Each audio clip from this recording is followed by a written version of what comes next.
Salut à toi, j'espère que tu vas bien. Bienvenue dans cette nouvelle vidéo. Aujourd'hui, je vais te parler des capacités d'ordinateur qu'il vous faut pour commencer le design graphique. C'est-à-dire, lorsque vous voulez vous lancer dans ce domaine, il faut avoir un ordinateur avec une capacité dédiée. C'est-à-dire que c'est pas tous les ordinateurs qu'on utilise pour faire infographie. Parce que si vous avez utilisé un ordinateur qui n'est pas adapté, d'abord vous allez perdre du temps. Et de deux, vous n'allez pas bosser sur certains projets. C'est-à-dire que lorsque vous allez commencer, par exemple, à travailler avec certaines capacités qui ne sont pas correspondantes, lorsque vous allez lancer l'application, ça va durer. Ça va durer avant de se lancer, c'est-à-dire l'ouverture. Lorsque vous allez faire une action, ça va prendre du temps. Donc ici, déjà, quand on vérifie, on dit ma RAM disponible est de 5260 et laissez Photoshop utiliser 3680, c'est-à-dire 70% de ma RAM Photoshop. Utiliser un processeur graphique. Bon, on va pas rentrer dans tous ces détails là, mais juste pour vous montrer que déjà Photoshop utilise 70% de ma RAM. Ok. Donc, je sors. Maintenant, ce qu'il faut comprendre, c'est que lorsque les gens vont acheter de l'ordinateur, tout ce qu'ils vérifient, c'est la RAM. C'est-à-dire quoi? Ils vérifient la RAM.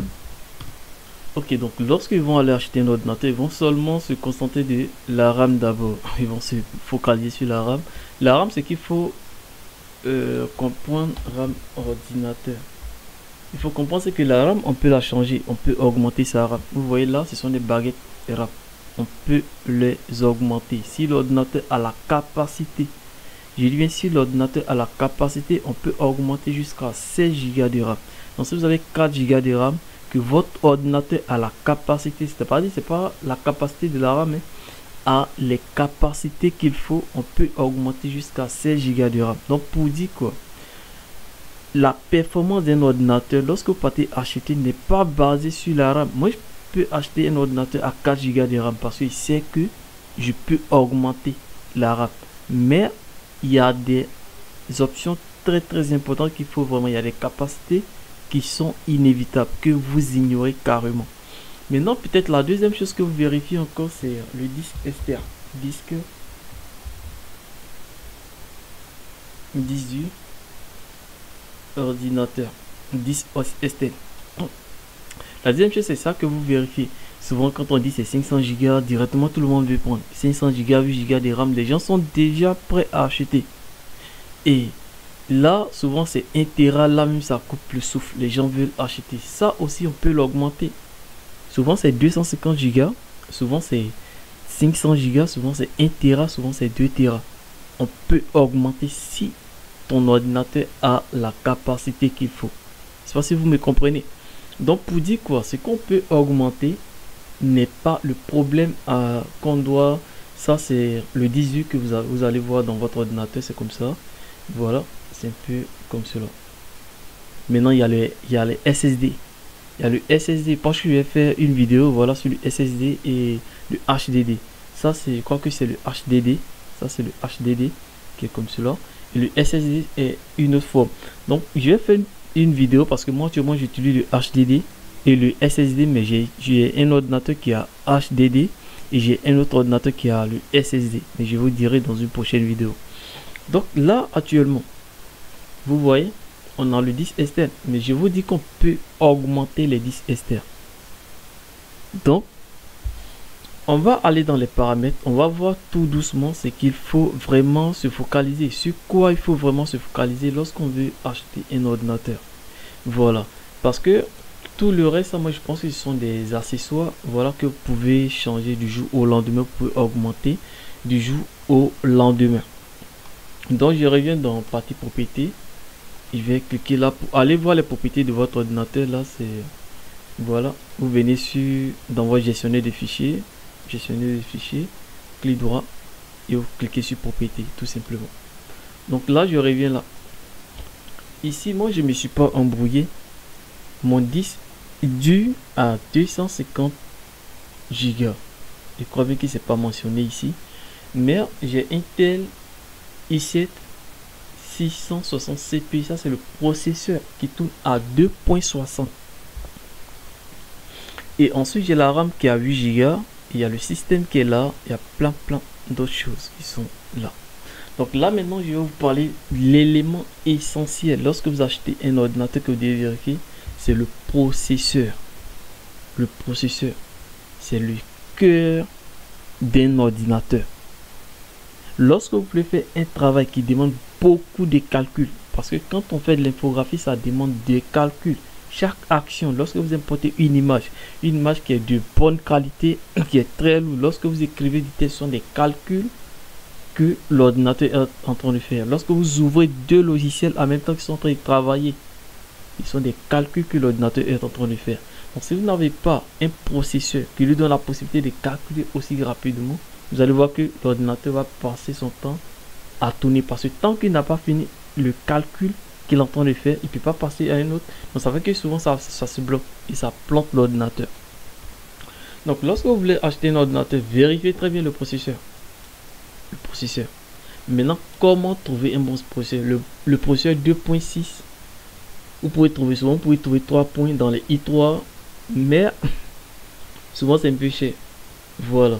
Mais achetez un ordinateur avec un processeur au moins 2 points. Au moins 2 points. Voilà. Au moins 2 points.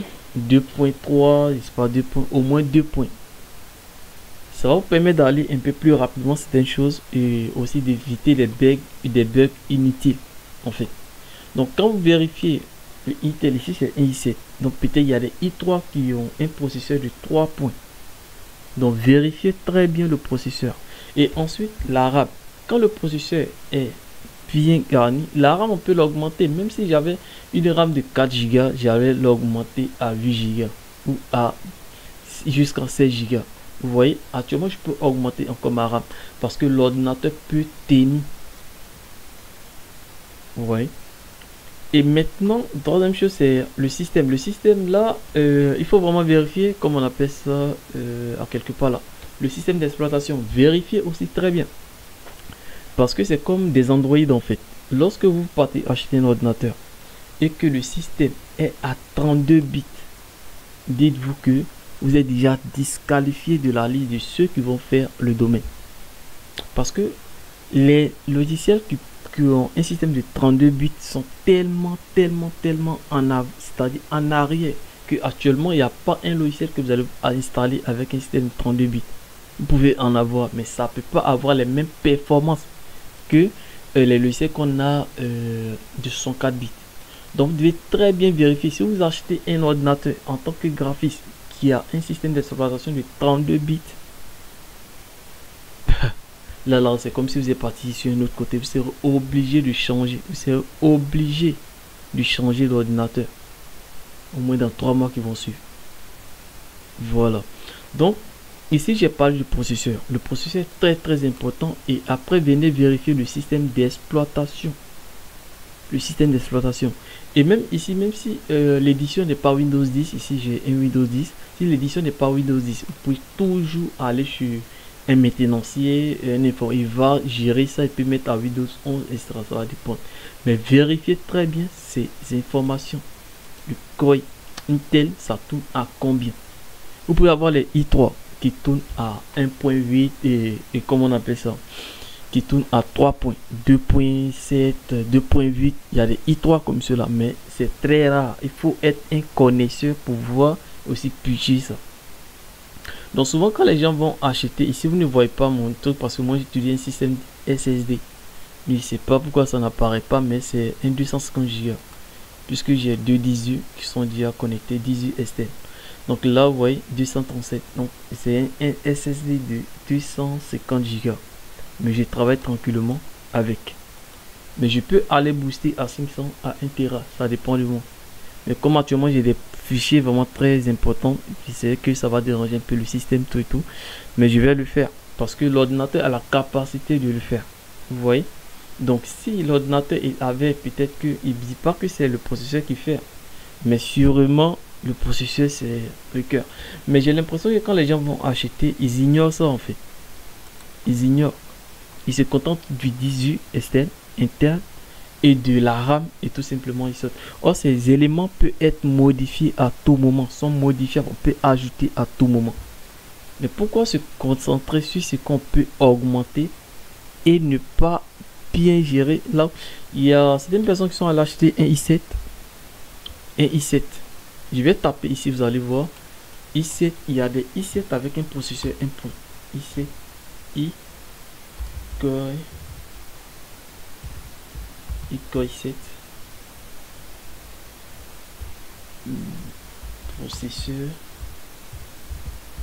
Processeur 1 point. Je vais voir si ça va sortir. 1.9.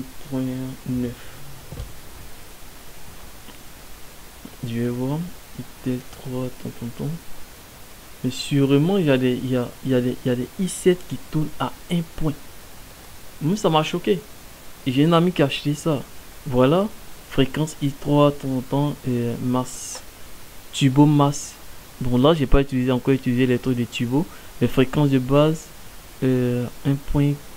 Il y a des i7 qui tournent à 1 point. J'ai vu bien.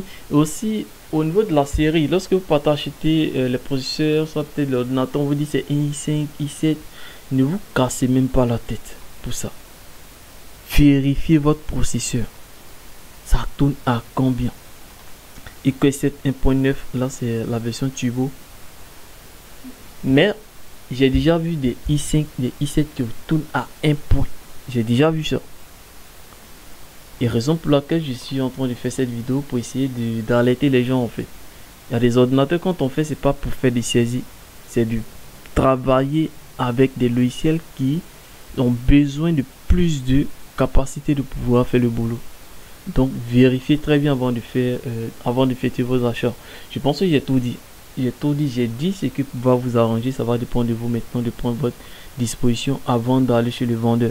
Donc quand vous arrivez chez le vendeur, vous prenez l'ordinateur, vous entrez avec la même fonction, le même système. Vous faites un clic droit sur partie propriétaire, vous venez vérifier le système, tout simplement. Même si c'est i7, c'est i3, c'est i0, ne regardez même pas. Regardez le système, ça tourne à combien. Et quand le système est bon, vérifiez maintenant la RAM et comment on appelle ça, le système d'exploitation. Le type de système d'exploitation sont 4 bits. Ok. Maintenant, vous venez vérifier la RAM maintenant. Si c'est à 4 Go, vous allez vérifier maintenant le disque externe. Et maintenant, si vous êtes rassuré de votre disque, de votre processeur et de votre système, maintenant, vous allez maintenant discuter du prix en fonction de la RAM et du disque dur, tout simplement. Donc par exemple si la RAM est à 4 Go, tu vas lui dire bon moi j'ai avec un ordinateur de 4 Go de RAM, moi je ne vais pas payer ça, voilà. Soit peut-être maintenant vous allez négocier parce que l'ordinateur vous arrange maintenant. Je sais pas si vous voyez un peu ce que je veux dire. Donc je vais m'arrêter là. Là moi j'ai plusieurs trucs qui sont installés là. Mais il faut vraiment vérifier les choses avant de pouvoir vous lancer. Donc c'était un peu ça. On va s'arrêter là pour cette vidéo. Je pense qu'on va se retrouver une prochaine fois. Au revoir.